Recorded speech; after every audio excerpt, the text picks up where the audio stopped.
Hi, everyone. I'm Cassie Adams, and I'm the Care Services Director for the ALS Association Oregon and Southwest Washington chapter. And I'm so glad you're tuning in today.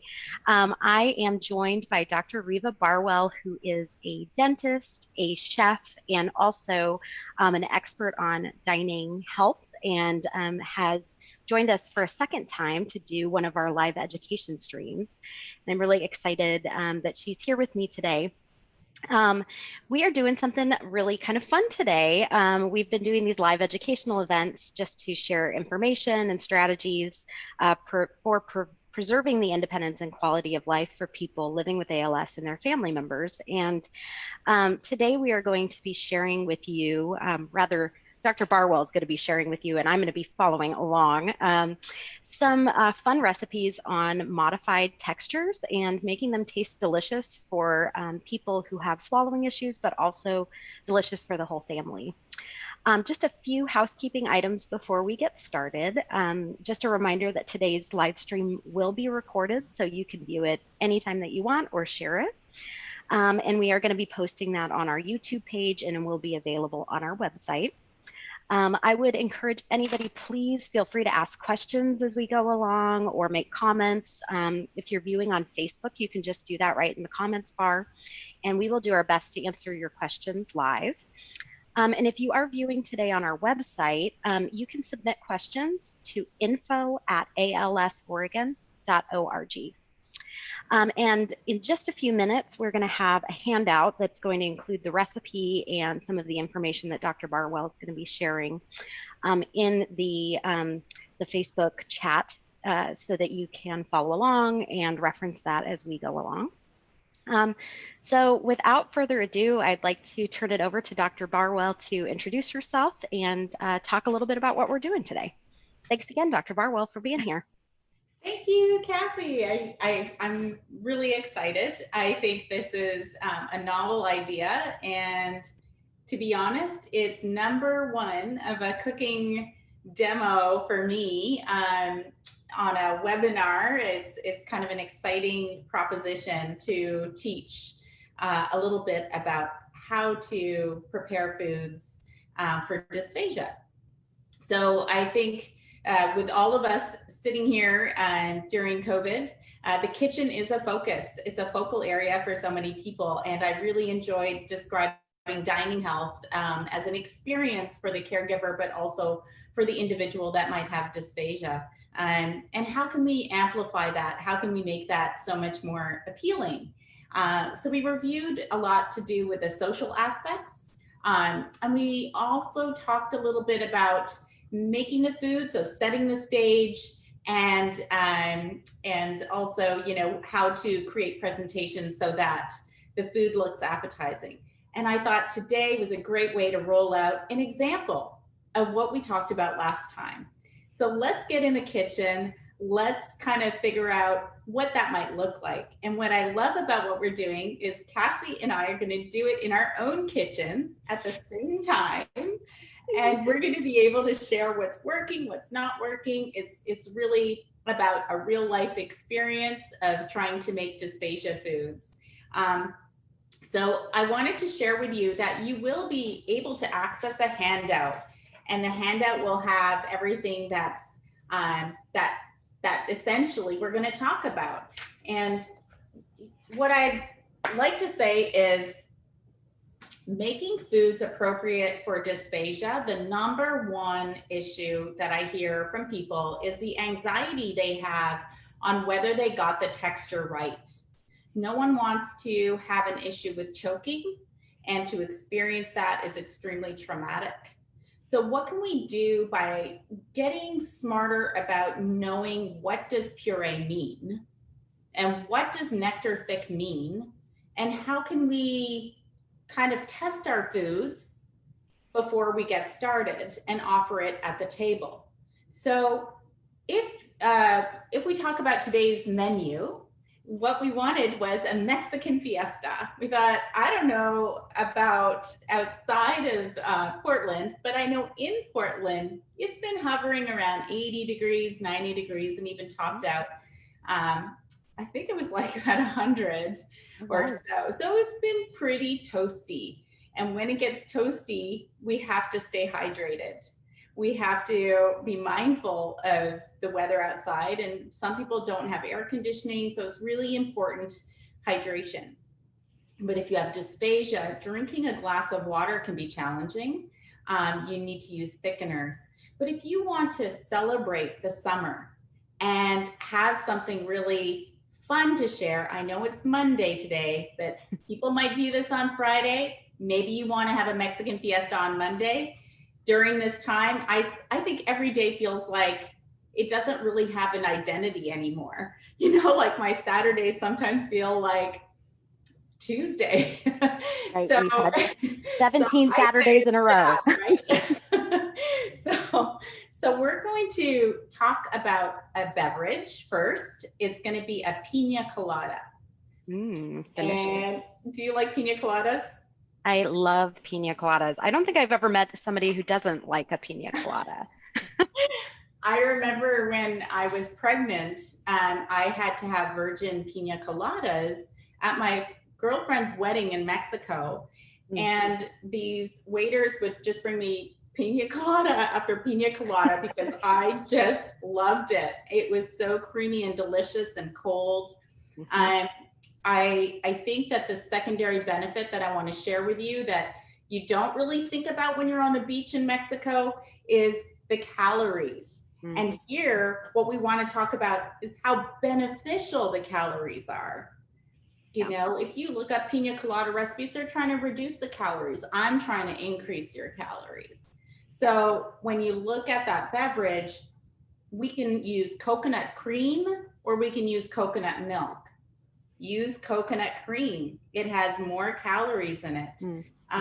I threw in a banana. It's not traditional. I might get some traditionalists to get a little upset with me, but I'm trying to make this into something that has high nutrition, the right texture, and a great balanced flavor. So those, you know, that is just one pearl that I have. But honestly, one drink, and this kind of gives you a drink and a quarter or a drink and a half, it's 880 calories. Okay, so that's fantastic calorie benefit. There's even some protein in there. So then when you look at the next recipe, we're going to do guacamole. Well, I have some tricks to make your guacamole even more calorie dense than a traditional guacamole. And we have a whopping 836 calories for one bowl of guacamole. I personally can finish an entire bowl myself. I'm just putting that out there. This is going to be exciting because it's going to be food that everyone can enjoy. And yet we have more calorie density, which is so important, right?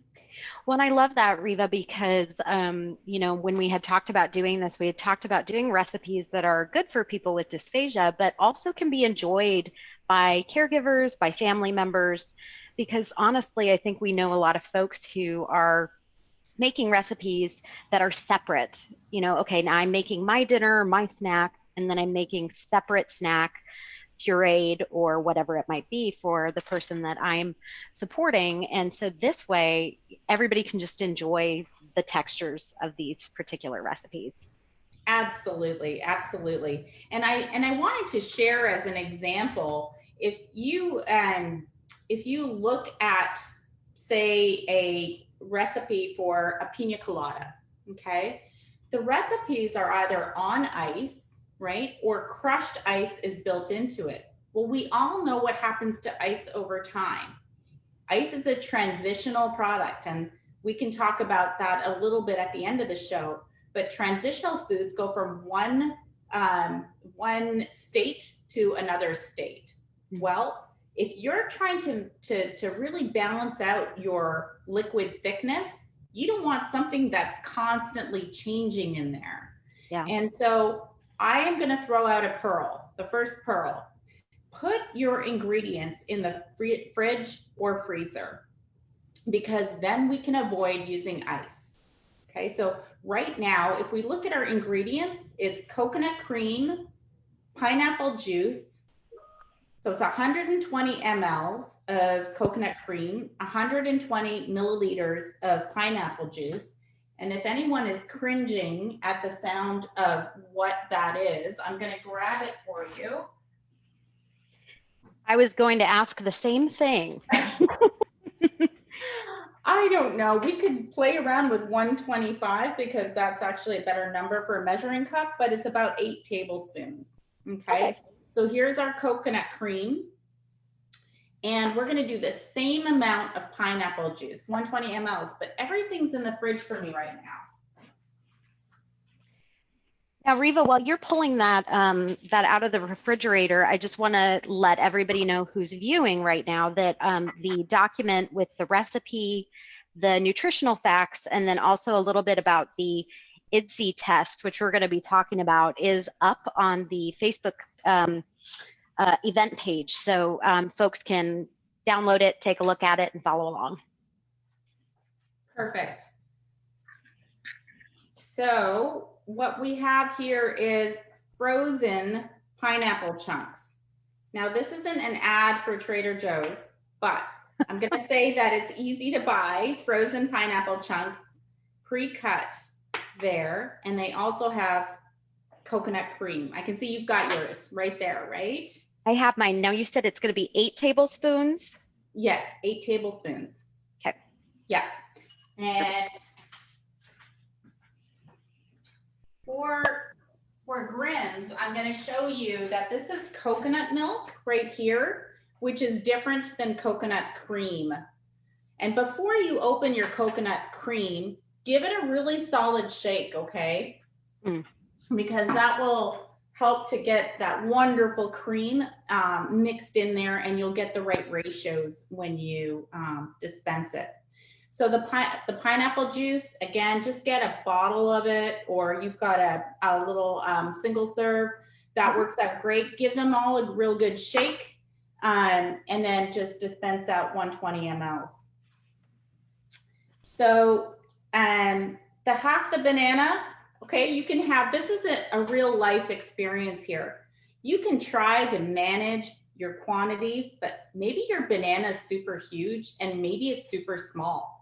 Like a banana is a banana. So just start out with a half of a medium-sized banana, okay? And the beauty of what I'm going to teach you is you can adjust your recipe to get the right thickness. Oh, that's great to know. We have rum added in there as well as lime juice. And I'll leave it up to you whether you want to put your rum in there today. But it could be a nice way to thin it out if it comes out too thick for you. Now, there is going to be 1 tablespoon of lime juice added in. It's optional, but I'm going to have that on the side. And one thing to note, Cassie, is that citrus, so acidic acid or something that has acid in it, helps the swallow reflex. So a little bit of spice, a little bit of citrus, those 2 components can help someone swallow.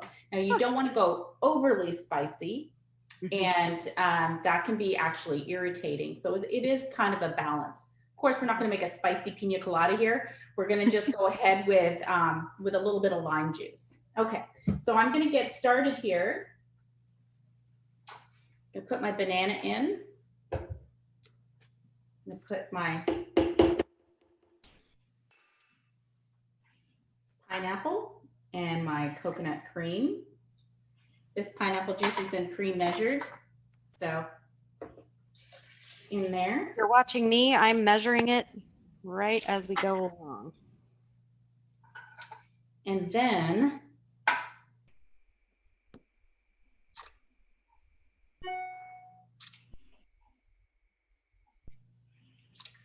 tricks of the trade to get your juice out better is to put it in the microwave after you've cut it for like literally 5 seconds. Oh, that's a great idea. Yeah, you'll get a lot more juice. Now, Reva, I'm using just a standard blender. I don't have a Vitamix or anything fancy like that. Will this work okay? I would think so. It's just a question of time, looking at what you get and adjusting as needed. So I don't see why not. Great.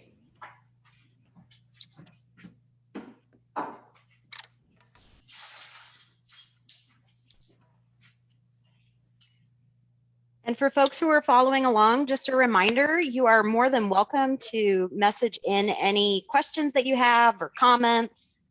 We'd love to answer those live for you if you have them. Okay, so white rum, I think, is the tradition. I've got light rum. I picked up this rum on Cannon Beach at a distillery in Cannon Beach. I walked in just because I thought it was novel to have a distillery in Cannon Beach, and I walked out with a bottle of rum. So, they gotcha. Like a bit of a pirate being at the beach and getting my rum. Well, and I'm doing mine without rum, so this should be interesting because we can see how different kind of the texture is or how it turns out. Yes, and I'm putting my rum on the side because I thought we could pre-blend first. And now let me just talk to you a little bit about what you need. This is called a 10 milliliter syringe. You can see it here. This is a syringe that we use with IDSI. Yep, Cassie's got it right there. You can get this in many different like stores that do compound pharmacies, things like that. This has a lure lock tip. So you can see here on the package, it says lure lock tip. Okay, so it's a 10 milliliter syringe. That's going to be your standard friend. Literally, they're like 5 cents. They're very reasonable. So you can pitch it, maybe get 10 or 20 of them. I have a whole bag full. So here is your syringe. Now you don't need this. Whoops. And then your syringe drops on the floor. So I'm going to get another one. So we can just pull out the plunger then. Yeah, we don't really need the plunger. Great.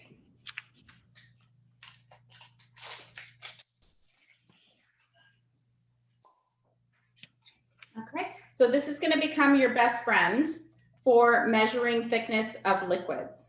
Okay, it's in your handout as well. So what I'm going to do now is I'm going to turn off I'm going to mute myself because this is going to get noisy.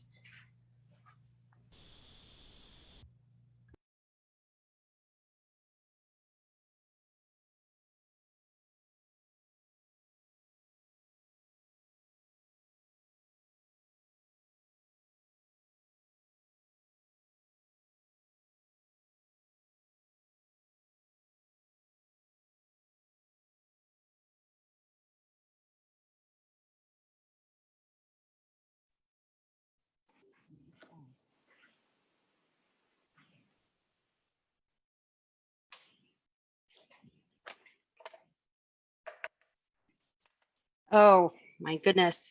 I wish you all could smell this. It smells amazing. Okay, Reva, don't forget to turn off your mute. All right. So I have here my mix. It feels great. So what we're going to do is we're going to test it because I really don't know from day to day what the changes might be. So what we do is we're going to take our finger and block the tip of our syringe. So just use your pinky at the bottom and hold. Well, you're going to want to pour, Cassie. So you want to be able to work with 2 hands. You got it. So, and you want to be able to see the 10, the number 10 and that level. And I would just go over I have a mixing cup here. So I can just pour over my mixing cup because I'm going to drain it into that cup. Here we go. And you're going to go all the way up to 10. And I'm over 10. So I'm going to go right to there. Just a little bit more, right to there. Now what we need right now is a timer. So do you have, if you have a timer, we're gonna set the timer up. It's to 10 seconds, 10 whole seconds for this. So let me just get my timer ready. Okay, and do you have your timer? I've got it, ready to go. Awesome. So I want to make sure, I feel like I'm a little bit above 10 here. So if you're a little bit above, are we just kind of pouring it out slightly, just letting it? Yeah, so what we're gonna do is we're gonna just release our pinky finger from the bottom, okay, when we start our timer. So Okay. here we go, I'm gonna start my timer.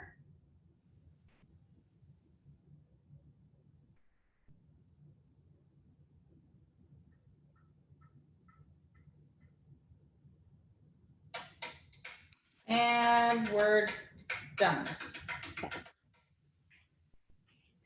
All right. So I'm gonna see where I am with my measure. And with this lighting, it's hard for me to see, but I can see that I am right at about 9, okay? Mm-hmm. So I've only lost 1 cc, or, essentially 1 milliliter of product. So that will actually, if we go to our scale, and it's going to be on your 3rd page, you can see that anywhere between 8 and 10 is going to be yellow. It's going to be the level 3, and level 3 is moderately thick. Okay, so a lot of times with dysphagia, you don't want to be too thin. And so having something moderately thick is actually perfectly acceptable. But I would ask that people talk to their SLP. Hey, is it okay if I have my beverages moderately thick, or should they be mildly thick? Or should they be, even further, extremely thick? Okay. But here's something where, you have the full capacity to change this. And Cassie, how would you change it? What would you do differently to make it thinner? Yeah, I mean, I think I'd probably blend it a little bit longer, or could you possibly add a little bit more pineapple juice? That's yes, kind of my first reaction. I would add a little bit more pineapple juice. Okay. You have your options of, maybe I would go up in increments of only like a tablespoon. So don't go big, go small, because you're only talking 1 cc. Okay. So try a tablespoon and then reblend. And we could actually try that. Do you want to try that, you and I, just to see what it looks like? Okay. So what you're going to have to do is take your syringe to your sink and clean it out.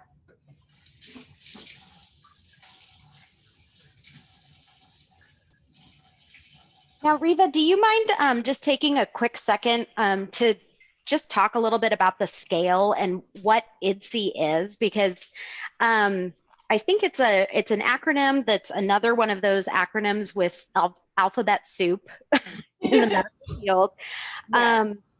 And, it's certainly, I know, something that's talked a lot about when folks go to clinic and they meet with their speech therapist, and they might make a recommendation about the texture of their diet. But I think the scale might be a little new to some people. So do you mind sharing just a little bit about what it is and Absolutely. So IDSI, if we kind of go back a few years, there was a big issue with understanding what are different textures when you have dysphagia. So if you went to a nursing home or to a hospital, how they prepared the food and said that it was minced moist or puree wouldn't be the same as another place. So there wasn't a standard scale across not only the US, but across the world. This created for a lot of risk for patients that maybe were thought to be on one form of diet, but that the kitchen staff didn't understand the texture that, say, the SLP was recommending. So there was a disconnect. IDSI came about as an opportunity to put everyone on the same field. So we were going to classify our food using testing methods. Now, the great thing about these tests are they can be done at home. The point is that we want people to be able to eat modified texture diets at home and to have a diverse diet. Like, we don't want to be in fear of making the wrong food choices based on texture. So IDSI has, if you go to the website, it's www.iddsi.org.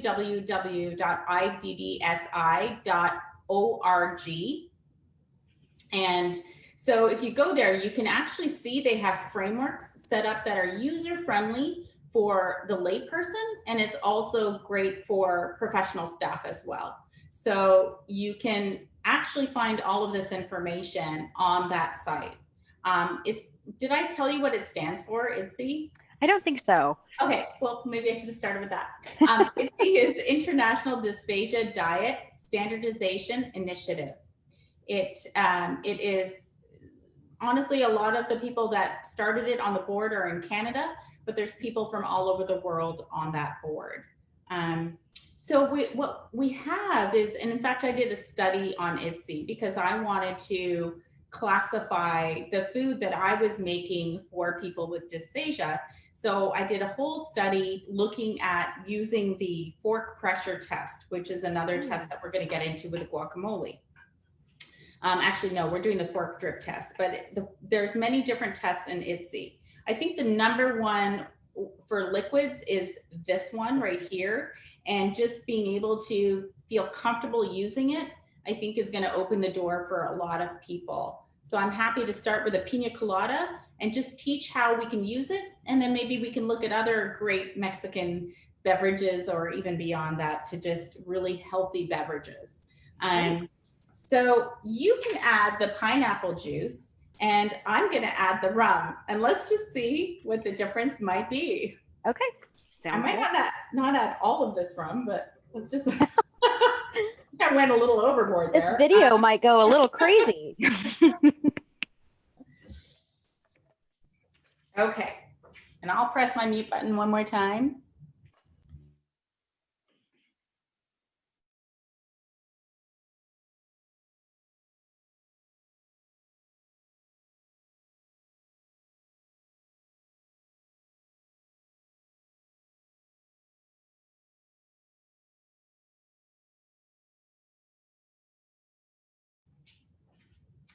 So the other great thing about this this test here is if you look at the tip is actually really narrow. Gosh, it must be, I'm a dentist, so I'm going to say it's about 2 millimeters wide.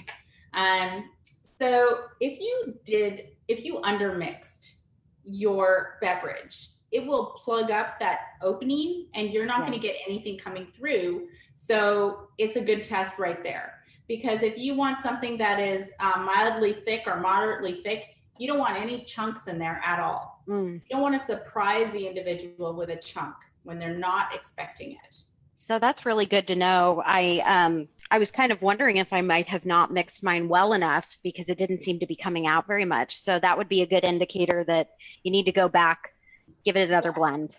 And that's, Cassie, to your point, you have a different mixer than I do. So that could be part of it as well.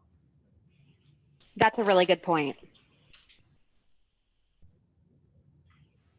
Well, that'll never happen again. One pour went right to 10. All right, so we've got our timer. Okay, so my finger is stable now. If you're ready, let's get going. Let's do it. 1, 2, 3, go.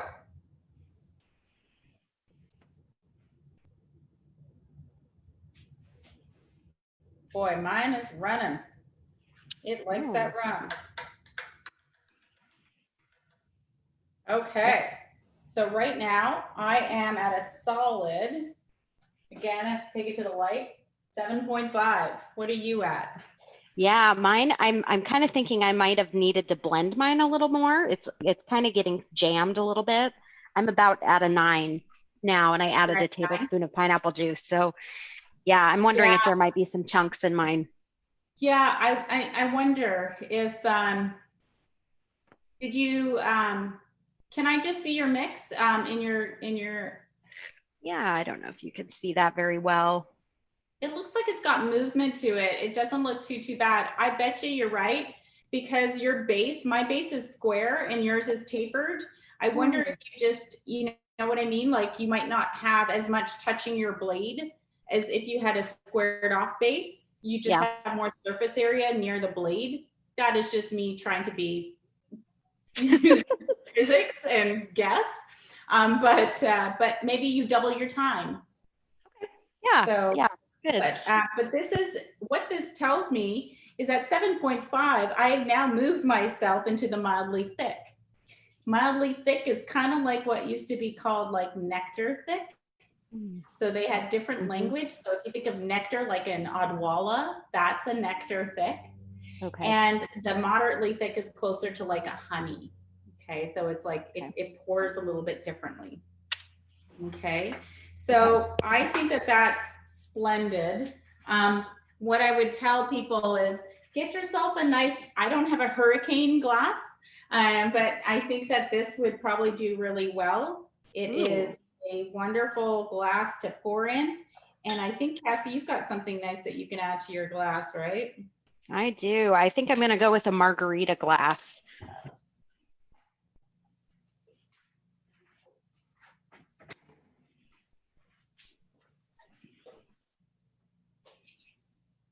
And you'll like this, Reva. I've even got an umbrella.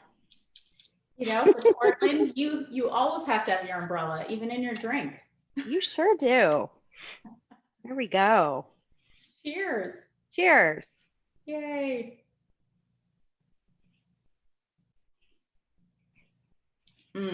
That tastes delicious.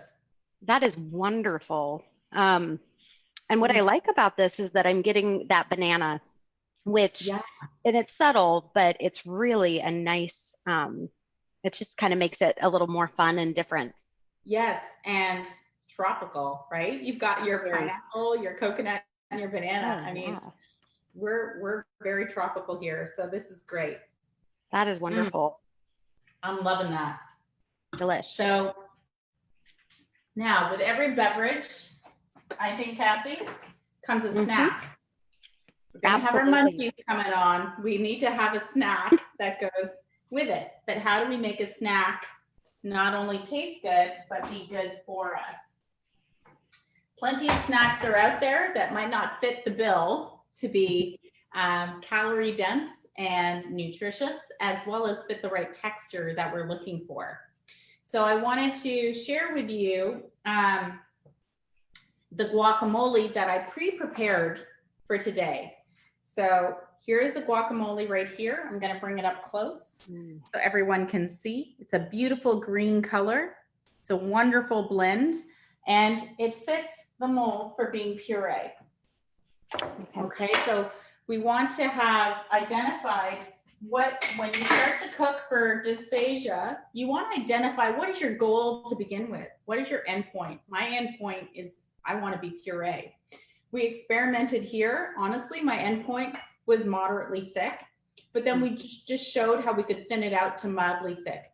And I think that if you start out thicker, you can always go thinner. If you start out thinner, you might be able to go thicker, but it's a little bit more challenging, right? You might need to add banana, might be more pineapple chunks. It's just a little bit harder. So try to think of it that way when you're thinking of your textures. Okay, so I'm gonna move this off to the side and let's get ourselves ready here.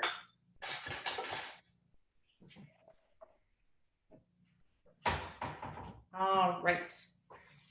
So I'm gonna use a different mixer.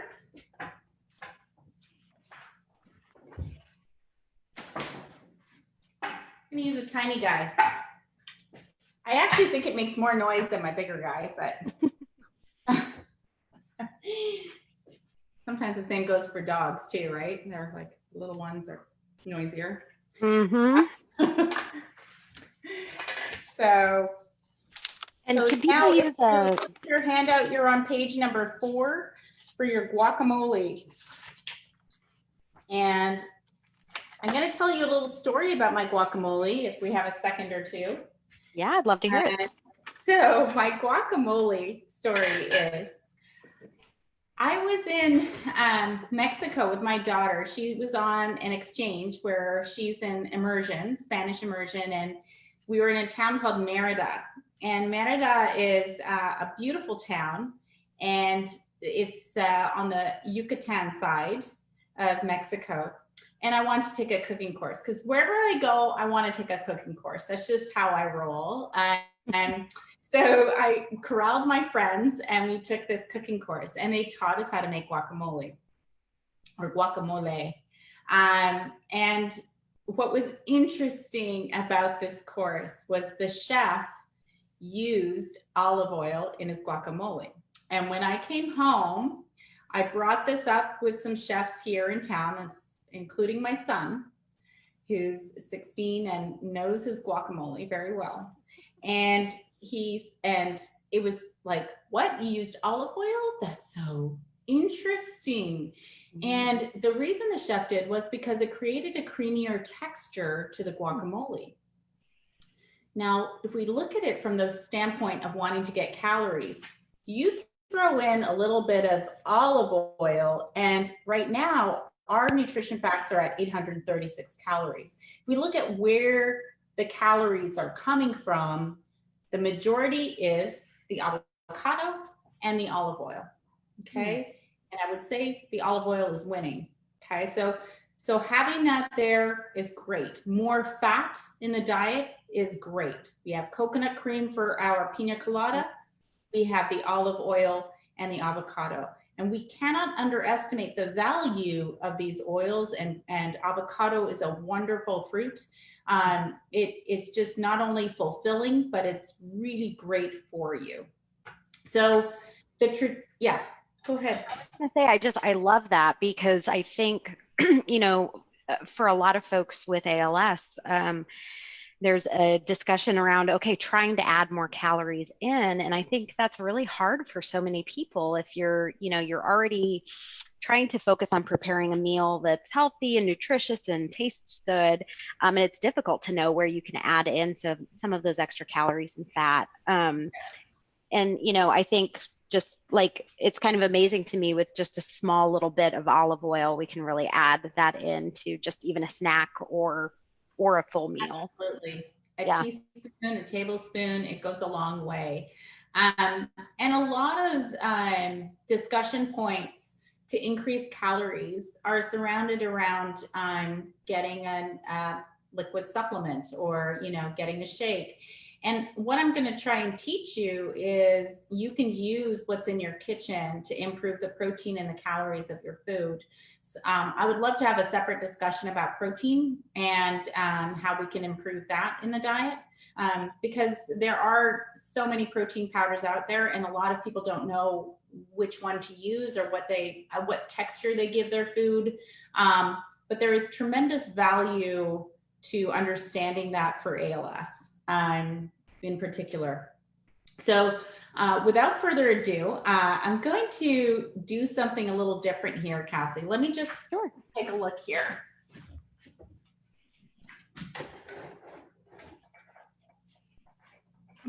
I'm gonna get some tradition in here. So does everyone see what I got here? This is a pig. Right? It's a pig that it's a mortar and pestle used in Mexico. And it's wonderful to get your traditional guacamole. It would take you a long time to make a dysphagia guacamole in my wonderful pig. But what I wanted to share with you is it creates that sense of history with Mexican food. It's a great thing to put at the table. And there's nothing stopping you making your guacamole and putting it into a nice bowl. Doesn't have to be the pig, but it can be something that is symbolic to you of, your Mexican fiesta. So keep that in mind. But what I want to share is, if you went to the store and you just got regular guacamole, it's going to have tomato in there. It's going to have chunks of avocado. And when you're a traditionalist making guacamole, you don't make it super creamy. Like, you don't make it to this texture. You have bits in it, right? And we don't want bits, right? We want all the flavor without the bits. So I'm going to move my pig to the side, because it's just an example for everyone. I love that, though. It's about making, I think when people think of pureed foods, or they think of modified textures, they often think of like sort of a gray looking blob on a plate or in a bowl. And what I like about that is that you can still make really beautiful looking food, and also think about what kind of bowl you're putting it in, and presentation, because it's so much more appetizing when we're seeing that. Yes. And trust me, when you put it in this and you're at a party, you're creating a Mexican fiesta, and you have your dip in there, everyone's going to want to eat it. Everyone is going to want to eat it. So it becomes accessible to everyone. Now, what I wanted to share with you is what do you have? You have tortilla chips with the dip, and that's tradition as well. And I'm going to talk to you about using more of a dissolvable or transitional food to use, so you can have your guacamole with a cracker, but it might not be the same cracker that someone without dysphagia has. So you get the experience, it's part of the party, but you just have changed something around with regards to how you scoop that guacamole. Okay. Okay. So we'll talk about that later. So here I have my little mixer, which I use for vinaigrettes and things like that. I didn't even actually ask you, Cassie, are you going to use the same blender that you had before? I actually have a small food processor as well. So I think I'll use that. But people could use a blender if they wanted to. Yes, absolutely. Great. And it's just all about visualization. Look at your product as it's being mixed and make sure you see the blending happening. All right. So what I'm going to do is take my guacamole aside, and I actually brought an example of a black bean dip from the store to share with you. This is a beautiful black bean dip, but as an example, it's got chunks of black beans in it. So if we do an ITSE test on this, what we would say is there are big chunks here. This is not a puree. Okay, the chunks need to fit between the tines of the fork. These chunks, these beans, every black bean that you've seen does not fit between the tines of a fork. So this in and of itself is not a puree food. Okay, so you can't just grab and go, if you will, with something like that. Okay. So now what I'm going to do is I'm going to show you my ingredients. So one little twist I put in here, if we look at our ingredients, there's olive oil. I did a 1/4 cup plus 1 tablespoon. I have 1 clove of garlic. It's optional. You don't need garlic, but it's a great flavor. I have 1½ limes worth of juice. I picked 4 green cherry tomatoes from my garden. My tomatoes stay green. They never turn red. So I have green tomatoes. I wouldn't say I have a green thumb. So I had ample. So here's my green tomatoes. You can see them here. And here is 1 giant clove of garlic. I have here my olive oil, which is calculated out that I said 1/4 cup plus 1 tablespoon. And then I have my cilantro, which you can just get, you don't have to pre-chop it because it's going in the blender. That's the beauty. I have some salt and I have my green onions. Okay. Okay. So the other little special little vegetable I put in here is my jalapeno that I put on my barbecue for a few minutes and charred it. Ooh, okay, so you can see here how the skin is charred. This is another optional item. I don't know how everyone feels about that, but it's there because they're delicious. And when you char them, you mellow out the flavor. Okay, so it's kind of a way to make it more approachable. And so without further ado, do you have any other questions before we get started? I don't think so. Are we just mixing everything into our blender? Yeah, so we're gonna go ahead and get everything in there. What we're gonna do first, don't put your avocado in first. Oh, okay. So what we're gonna do is we're gonna create a vinaigrette. This is not typical with guacamole. So we're gonna take our olive oil, we're gonna put it in. I can see some of my olive oil spilt on my plate. So let's hope this is exactly what we need.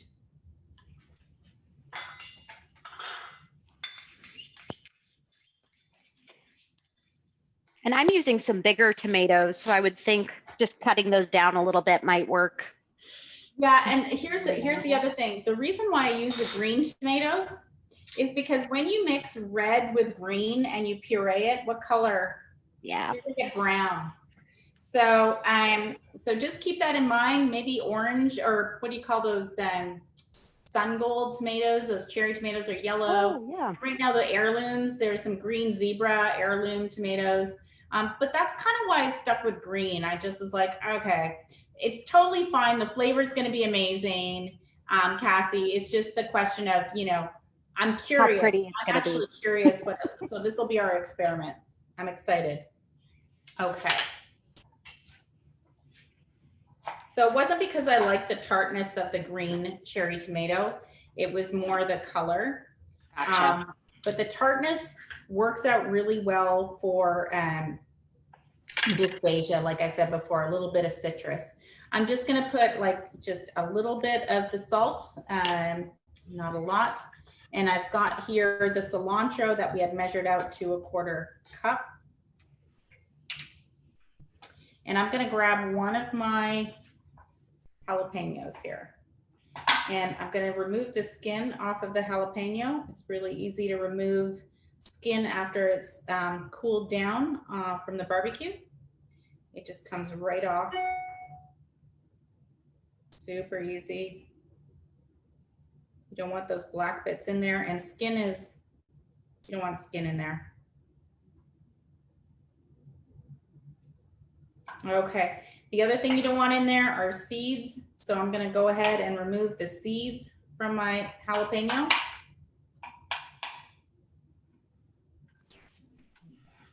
Really easy to remove from a jalapeno that's been charred as well. Okay, so that goes in there and that goes in there. So I'm gonna get started to make my vinaigrette. Okay, so here I go. I don't think the volume's gonna be too bad. All right, I'll go ahead and mute myself too.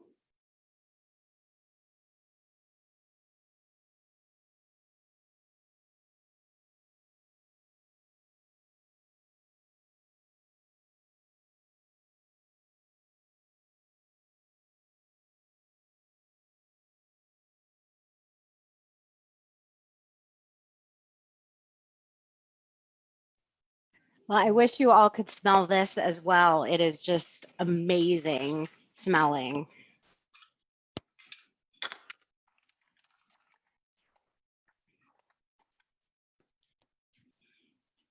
I love this because these are just ingredients that often I have at home, or I know folks are growing in their garden in the summertime, and just so bright and fresh.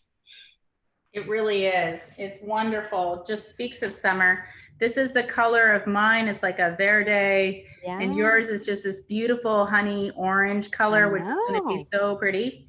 And if you look at the bits in there, I think that's really important. All of those bits are very fine. Okay, they definitely fit between the tines of a fork. But you could even go a little bit further with your mixing. I think I am. I'm just going to go just a tiny bit more and try to blend that just a little bit. And the great thing is oh, you know what we forgot? Did you put in your lime? I did. Okay, I forgot my lime, which is a way to get a great emulsification. So let me just go ahead and do that. And if you're really hungry, you might just start eating yours like I am. Reva, while you're blending that, you know, one thing I would say that that I think is really important in terms of this conversation about dysphagia and using the IDSI test at home is really to take, you know, to take some time at your next clinic appointment, if you haven't already, to connect with your, not only your speech therapist, but your dietitian, and really get a sense of what kind of recommendation your speech therapist might be making in terms of swallowing. If you are beginning to experience those swallowing issues, I think it might be useful to get a sense of kind of where you might be at in terms of the scale. And I think also preparing for potential changes that might be happening and what you might need to be looking out for. And those are really good questions that speech therapists can talk about and discuss with you. And we'll also include the link to the IDSI website for all of you in the post, so that you can also take a look at their website and learn a little bit more And then, of course, your dietitian at the ALS clinic is also an incredibly good resource for you to connect with in terms of like your individual nutrients and your individual plan, because ALS or not, we're all different humans and we all need, different, different, nutrients and things in our diet to consider. So I'd suggest, taking some time to do that, and also collecting some of these recipes and ideas along the way. Something that comes up a lot in support groups, for example, are people sharing different smoothie ideas or smoothie recipes. And there's a lot of really great ideas and resources out there that you can check out. If you haven't already taken a look, Reva has included some handouts that she's referencing. One in particular is this really complicated chart, and I'm trying to kind of show you this, although you probably can't see very well, but it has the various different levels that Reva was referring to, with level 7 being regular diet, and then tapering down to soft and bite-sized, minced and moist, pureed, and then liquidized. So a lot of what we're doing today is just kind of looking at some of those different levels and how to kind of make it accessible for you at home as you're cooking and making recipes. All right. So right now, the color is just beautiful now. It's this very light green color. My little flecks in there, which were created mostly from the cilantro and green onion, are quite a bit smaller. So I would say the flecks are now, 2 millimeters. So quite a bit smaller. And what I'm doing now is I'm just setting my board up so that I can cut my avocado. I would recommend that you just go ahead and just give it a little cut and then cut it the other way. This is what I would do to put it into my little pig. So, so it's just a standard operating procedure. And then take the seed out, of course, of your avocado. By the way, if your avocados are unripe, give it a few days before you use it, because unripe avocados will be more difficult for you to get the right consistency, and they don't taste as good.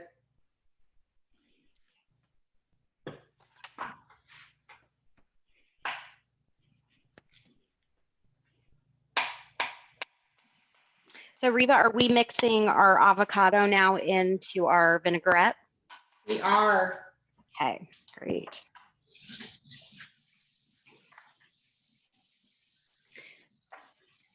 And I'm just glancing at the time. We're having such a good time. We are coming up on our time, Reva, so I want to make sure we get plenty of time to taste test this wonderful guac. Yes. Okay. Here we go. Let's rock and roll.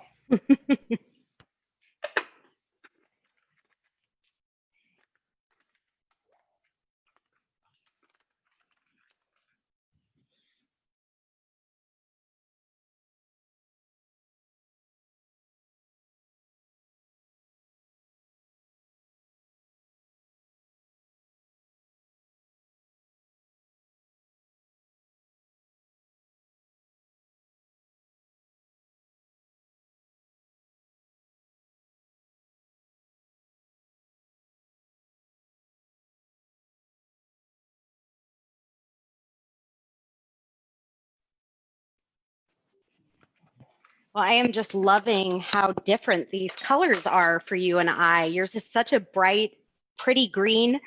Unfortunately, mine's turned a little bit of an unattractive color, but I'm sure it will still taste just delicious.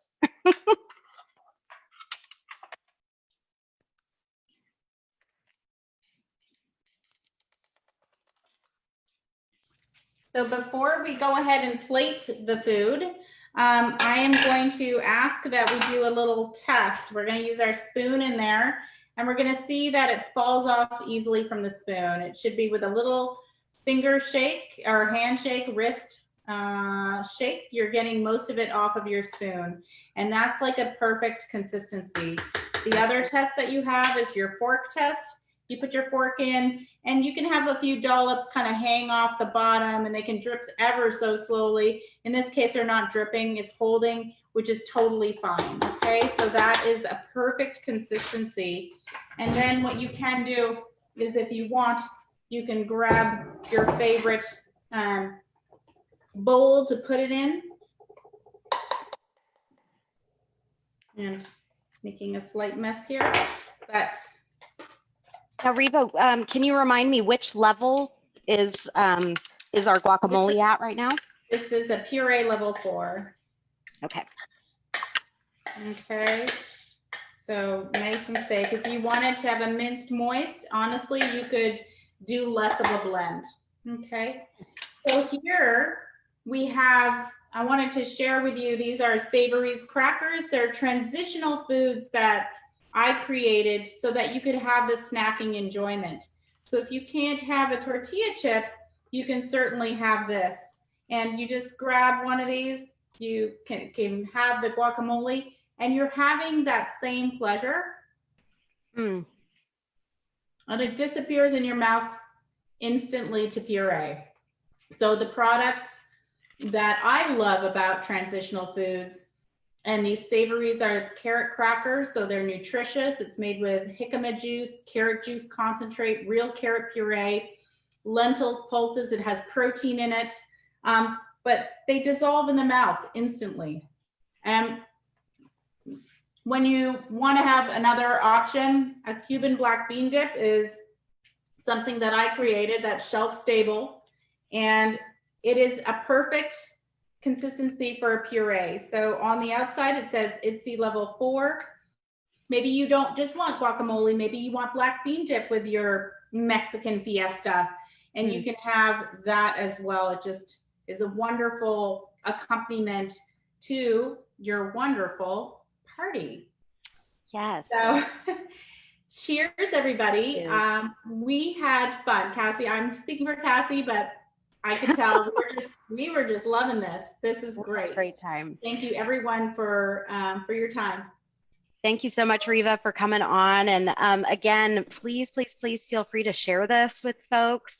This is recorded today, and of course the handout and links to more information about all of this are going to be in your Facebook chat. And I have to tell you, Reva, this is incredible. I have never had such yummy guacamole. So thank you for teaching me and teaching me about ITSE. This was really, really helpful and informative. My pleasure. My pleasure. I think I love teaching. I used to teach a lot. I taught up at OHSU for several years. And I love, one of these days we'll be in person and in a community setting, and we can all taste this together. The Savories, I just wanted to tell you that if you put a code that says starter pack, you'll get 50% off for you guys. So if you just go to the website savories.com, you can actually get a sampling of your crackers and try them out yourself. Great. Well, thank you so much, Reva. Again, cheers, everyone, and I hope you have a wonderful summer. Cheers, everybody. Feel free to put comments in the comment bar if you want to see any other recipes in the future. We'd love to do that. Thank you. Thanks, everyone. Bye-bye. Bye.